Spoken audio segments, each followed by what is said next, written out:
Salut les phénomènes, comment on se retrouve? Nouvelle vidéo actualité sur le FC Barcelone. On a pas mal d'informations aujourd'hui, voire même plus que hier. Après, il faut dire que hier, il y en avait à peine quelques-unes. Aujourd'hui, on en a plutôt pas mal qui parlent de Gundogan ou encore Bernardo Silva. On a aussi le feuilleton Kylian Mbappé. Bon, ça ne nous regarde pas trop. Mais personnellement, je suis tout de même l'affaire de très près car c'est un énorme dossier. Et Kylian Mbappé qui se crée des rumeurs sur lui-même, c'est juste trop marrant à voir. Le gars avec son clan, il crée des rumeurs de toutes pièces pour ensuite démentir ça.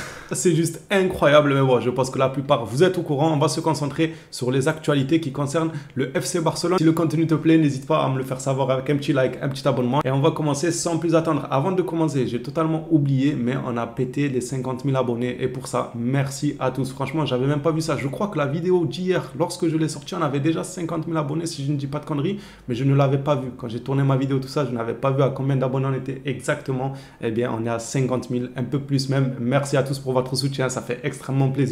J'ai envie de dire, goler 100 000, même si ça paraît loin, mais on en est extrêmement capable avec la communauté des Blaugrana. Franchement, je m'en fais pas. Un jour, on les aura. Allez, on va commencer avec une information sur Amrabat. Amrabat veut définir son avenir au plus vite. Barcelone doit clairement définir sa position face aux joueurs et à ses agents au cours des prochains jours. C'est pas un secret, le FC Barcelone est bel et bien intéressé par Amrabat, mais il ne fonce pas directement. En fait, il fait partie d'une shortlist et Amrabat en a un peu marre de faire partie d'une shortlist. Soit vous nous voulez directement histoire qu'il puisse fixer son avenir et son futur, soit il fait partie d'une shortlist et le gars il se lève chaque jour sans savoir réellement est-ce que le Barça va réellement miser sur lui ou il sera éternellement dans cette fameuse liste et que ce sera quelqu'un d'autre qui sera pris au détriment de lui. Toujours avec le même journaliste, quelques heures plus tôt, il nous annonçait que la dernière interaction entre Xavi et Amrabat remonte à environ 2 semaines. Concernant le dossier Ansu Fati, le joueur continue de faire parler de lui, la tension étant maximum apparemment entre lui, le club et même son agent. Jorge Mendes nous dit Ansu Fati veut rester, il a marqué 3 buts lors de ses derniers matchs. Ah bah c'est bon alors.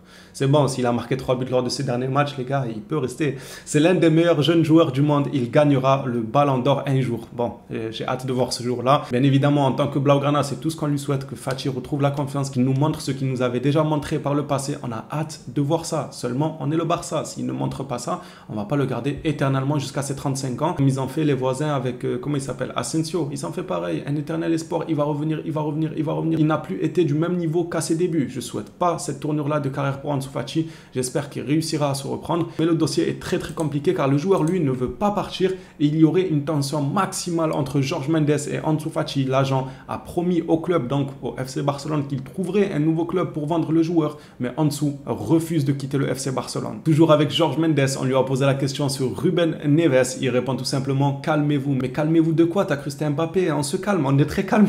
Tant qu'il vient pas au Barça, on est très calme. Ne t'inquiète pas. Il n'y a personne qui est hype, il n'y a personne qui va chanter pour lui quand il va venir. On est calme, ne t'en fais pas pour ça. Par contre, on ne sera pas calme quand il sera annoncé du côté du FC Barcelone. Passant au dossier Gundogan, les choses bougent un peu plus. C'était totalement logique que Gundogan allait attendre la finale de la Ligue des Champions pour ensuite prendre son avenir. Je l'avais dit ici même, la finale définira peut-être même l'avenir de Gundogan. S'il prend cette finale, il aura fait le triplé, il aura fait le tour de City, il aura peut-être envie d'un autre challenge. Aujourd'hui, Roger Torello nous indique que Barcelone s'attend à ce que Ike Gundogan donne une réponse à leur offre aujourd'hui même. Bon, peut-être que ça se fera au cours de la soirée. J'ai fait justement exprès de ne pas tourner très tôt au cours de l'après-midi pour attendre cette fameuse réponse d'Ike Gundogan. Elle ne tombe toujours pas. Peut-être que ça se fera au cours des prochaines heures après la publication de la vidéo. Et par la suite, Roger Torello nous apprend que si Gundogan donne l'approbation finale, il pourrait être inscrit immédiatement en Liga. En parlant d'inscription en Liga, le FC Barcelone se trouve toujours au-dessus du plafond salarial. La masse salariale du club est de 530 millions d'euros, dont 50 millions des retours de prêt et 90 millions des autres sections. L'objectif est d'arriver entre 450 et 470 millions d'euros selon Ferran Coréen. Lorsque le club aura réussi à diminuer son chiffre jusqu'à 450 millions,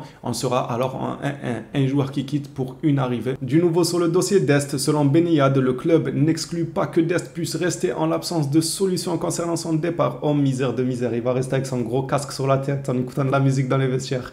L'agent de Dest sait que jusqu'à présent, il n'y a pas d'offre pour le joueur. Peut-être qu'il va surprendre tout le monde et qu'il va se relancer en FC Barcelone. Ça me paraît compliqué, mais pourquoi pas? Après, s'il n'y a pas d'offre, on n'aura pas forcément d'autre choix que de le garder et de lui relaisser quelques minutes de temps de jeu, voir s'il se ressaisisse. Moi, je suis pour qu'on l'interdise d'écouter du rap. Ce n'est que mon avis. Moi, j'aurais fait ça si j'étais à la Porta. Je lui ai interdit d'écouter du rap. Genre, dans son contrat, j'écris Dest a une interdiction formelle d'écouter de la musique parce que ça l'envoie trop ailleurs, il est tout le temps gazé, il est tout le temps déconnecté. Peut-être qu'il va se reconcentrer sur son football et montrer le talent qu'il avait avant son arrivée au FC Barcelone. On va passer à la suite avec une information sur Pablo Torre. C'est bien lent quand même. Barcelone voit que Pablo Torre manque de rythme et n'est pas prêt physiquement. Il n'y a pas que le Barça qui voit ça, nous aussi on le voit très bien. Alors ils envisagent de le prêter à un grand club de la Liga afin de gagner plus de minutes et de rythme et de compétitivité. Ce ne serait pas un problème d'attitude ou de comportement. Le staff a déjà clairement indiqué que les rumeurs d'une prétendue vie désordonnée en dehors du terrain sont infondées parce qu'on l'avait accusé apparemment d'être quelqu'un qui n'a pas une très bonne hygiène de vie.